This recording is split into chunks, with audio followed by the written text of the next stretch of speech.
So that's how the central and the peripheral nervous system help the brain send messages to the... Sorry. It's okay. Sir, how do these messages travel through our body? Sir, electrical signals, sir. That's right. There are actually electrical signals running across your body. And the signals are carried by... Neurons. They travel through the axons. That's right. There are actually... These are physical actions, but what about emotions like fear, anger, jealousy, and of course, happiness? Well, that is the limbic system at play here.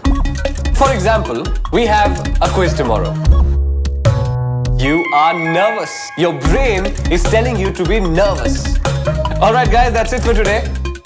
I will see you tomorrow. Take care. Bye.